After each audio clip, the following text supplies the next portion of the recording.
నాగార్జున గారికి అలాగే బాలకృష్ణ గారికి విభేదాలున్నాయి అనే మాట వినపడుతూ ఉంటుంది సార్. అది ఎంతవరకు నిజం? అసలు ఆ ఇద్దరికీ ఎందుకు సార్ విభేదాలు? అంటే నాగార్జునకి అక్కినేని కుటుంబంలో హరికృష్ణతో ఫ్రెండ్షిప్ ఉంది ఆయనకి, నాగార్జునకి.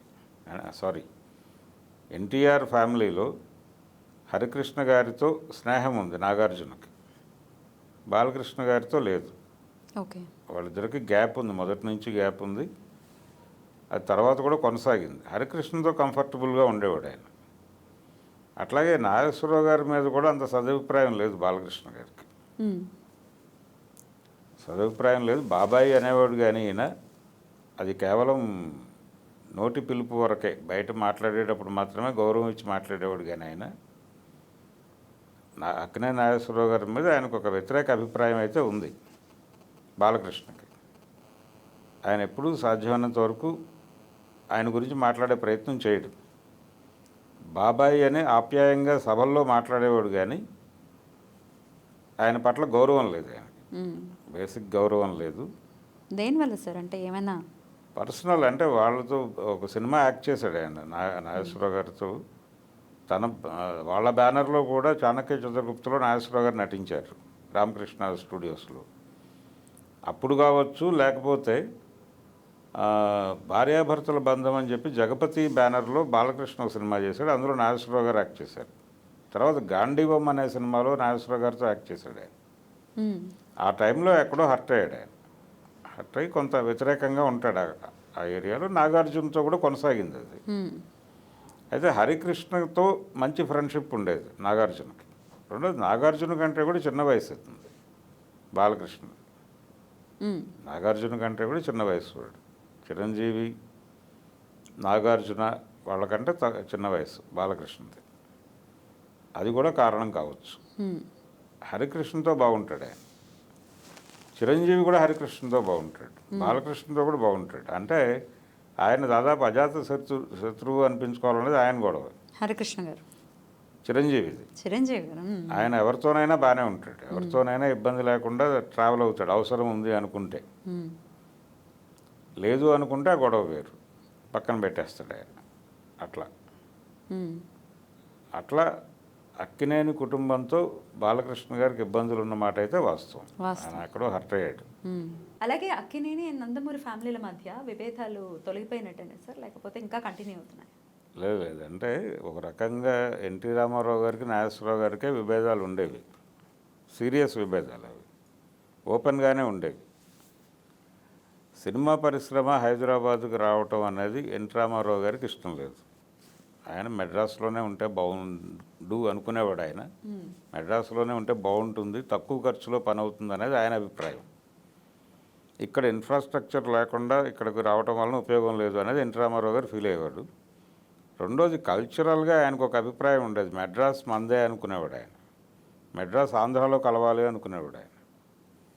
మెడ్రాస్ ఆంధ్రాకి క్యాపిటల్ కావాలి అనే అభిప్రాయం కూడా ఉండేది ఆయనకి. ఒక దశలో ఆ రకమైన అభిప్రాయం వ్యక్తం చేశాడు ఆయన బహిరంగంగానే. ఎంజి రామచంద్రన్ గారి వైపు నుంచి తిరుపతి తమిళనాడులో కలిపే వ్యవహారంలో మీరు ముందుకు వస్తే దీని విషయం ఆలోచిద్దాం అన్న టోన్లో మాట్లాడాడు ఆయన. ఆ తర్వాత అది ఆగిపోయింది ఆ ఆర్గ్యుమెంటు. టోటల్గా ఆయన బ్రహ్మానందరెడ్డి గారికి, ఆ రోజుల్లో ముఖ్యమంత్రి బ్రహ్మానందరెడ్డి గారికి ఒక మెమోరాండం కూడా ఇప్పించాడు తన నిర్మాతలతో. సినిమా పరిశ్రమ హైదరాబాద్కి తరలటం అనేది ఇబ్బందికరం, అది మెడ్రాస్లో ఉండటమే మంచిది అని ఆ చరిత్ర ఉంది. రామారావు గారు నాగేశ్వరరావు గారి సినిమాలో నటించే వాళ్ళని హైదరాబాద్ ముఠా అని పిలిచేవాడు. హైదరాబాద్ ముఠా విశేషాలు ఏంటి అని అడిగేవాడు ఆయన.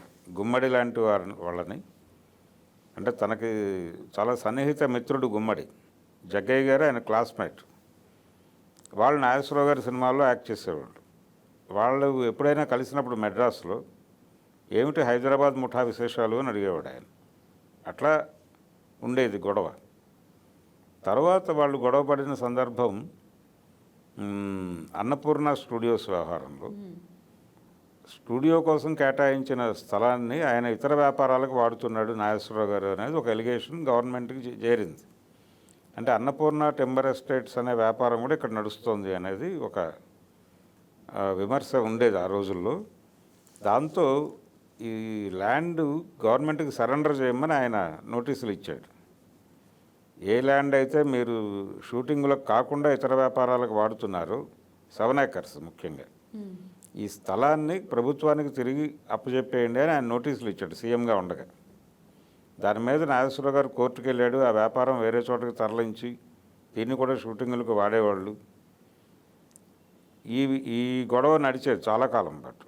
అది దాదాపు ఆయన సుప్రీంకోర్టు దాకా వెళ్లాల్సిన పరిస్థితి అయితే కల్పించాడు ఆయన. అయితే ఈ గొడవ జరుగుతూ ఉండగానే రామారావు గారు ఆయన ఇంటికి భోజనానికి పిలిచేవాడు నాగేశ్వరరావుని. ఈ గొడవ జరుగుతూ ఉండగానే ఈయన ఇబ్బంది పడుతూనే వెళ్ళేవాడు వాళ్ళ ఇంటికి. వెళ్ళేవాడు, గొడవే, ఫ్రెండ్షిప్పే అన్నట్టు మాట్లాడేవాడు ఆయన రామారావు గారు. అట్లా వాళ్ళిద్దరి మధ్య ఒక ఘర్షణ ఉండేది అక్కినేని నందమూరి మధ్య. పిల్లల్లో తిరిగి హరికృష్ణ వీళ్ళతో కలిసి ఉండేవాడు, నాగార్జునతో కానీ వీళ్ళతో చాలా మంచి సంబంధాల్లో ఉండేవాడు. అక్కినేని వెంకట్తో కానీ వీళ్ళకి ఏదైనా ఇబ్బంది వస్తే నేరుగా హరికృష్ణ గారి దగ్గరికి వెళ్ళి చెప్పుకోవటం, ఆయన వాటిని సాల్వ్ చేసే ప్రయత్నం చేయటం చేసేవాడు. చాలా చాలా కాలం, అంటే ఆయన చనిపోయే వరకు చాలా సన్నిహితంగా ఉండేవాళ్ళు వీళ్ళు. బాలకృష్ణతో మాత్రం అది నడవలేదు. బాలకృష్ణతో దూరంగానే ఉంది ఇప్పటికీ. అదే అండి వాళ్ళిద్దరు కుటుంబాల మధ్య గొడవ.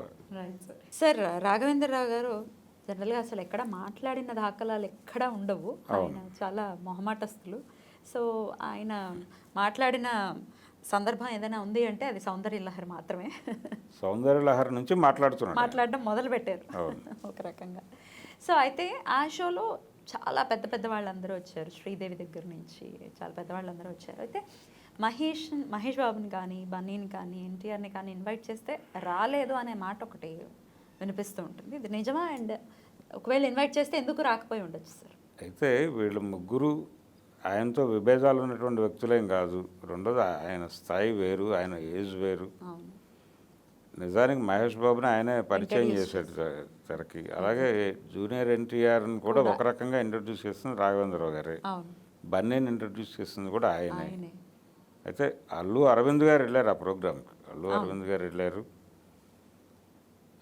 అలాగే బాలకృష్ణన్ కూడా లేడు అందులో, ఆ ప్రోగ్రాంలో లేడు ఆయన. బాలకృష్ణ గారు లేరు. వీటన్నిటికంటే అంటే వీళ్ళు బహుశా షూటింగ్లో ఒత్తిడి వలన వెళ్ళి ఉండకపోవచ్చు తప్ప ఇతర గొడవలు ఉన్నాయని నేను అనుకోను. కానీ ప్రధానంగా సౌందర్యలహరికి దాసరి నారాయణరావు గారు రాకపోవటం అనేది ఒక విచిత్రం. ఆయన ఉన్నారు అప్పుడు, దాసరి నారాయణరావు గారు ఉన్నారు. సౌందర్యలహరి మొదటి ఎపిసోడ్లో ఆయన కొంతమందికి థ్యాంక్స్ చెప్తాడు రాఘవేంద్రరావు గారు. ఆ థ్యాంక్స్ చెప్పే వాళ్ళలో మొదటి పేరు దాసరి నారాయణరావు గారిది ఉంటుంది. ఇంతకాలం నా తరఫున మాట్లాడిన దర్శకరత్న దాసరి నారాయణరావు గారికి కృతజ్ఞతలు అని చెప్తాడు ఆయన. ఆ వాక్యం ఉంటుంది తప్ప ఆయన్ని ఎందుకు పిలవలేదు అనే గొడవ ఉంది. పిలిస్తే రాలేదా, లేకపోతే అసలు ఆయన్ని పిలవలేదా అనేది. పిలవలేదు, ఆయన్ని పిలవటం అనేది కొంత ఇబ్బందికరమైన అంశంగా రాఘవేంద్రరావు గారు భావించారు అనేది ఆ టైంలో సర్క్యులేట్ అయిన వార్త. జూనియర్ ఎన్టీఆర్ వీళ్ళు రాకపోవడం అనేది వేరే. అంటే వాళ్ళు షూటింగులు ఒత్తిడి వల్లనే బహుశా వచ్చి ఉండకపోవచ్చు ఇన్వైట్ చేసినప్పటికీ. వీళ్ళ షెడ్యూల్ ఒకటి ఉంటుంది కదా, ప్రోగ్రామ్ షెడ్యూల్లో వాళ్ళ షూటింగ్ షెడ్యూల్ క్లాష్ అయి ఉండొచ్చు. కానీ దాసరి నారాయణరావు గారిని పిలవకపోవడం మాత్రం పొరపాటే. అది దాసరి నారాయణరావు గారిని అకామిడేట్ చేయకపోవడం అనేది అయితే పొరపాటే. ఆ షోకి సంబంధించిన విమర్శ ఏదైనా ఉంటే, సౌందర్యలహరి అనే షోకి సంబంధించి ఏదైనా విమర్శ ఉంది అంటే అది ఖచ్చితంగా దాసరి నారాయణరావు గారి ప్రజెన్స్ లేకపోవటం. ఎందువల్ల అంటే ఆయన కూడా బిజీగా ఉండడం వల్ల, లేకపోతే బిజీ ఏం లేడు అప్పుడు దాసరి నారాయణరావు గారు బిజీగా ఏం లేడు. ఆ టైంలో ఖాళీగానే ఉన్నాడు ఆయన. కానీ పిలవల, అది ఏ కారణం చేత అయినా కావచ్చు, పిలవటం జరగలేదు, ఆయన రాలేదు. కానీ ఆయన కృతజ్ఞతలు అయితే చెప్పాడు ఆయన.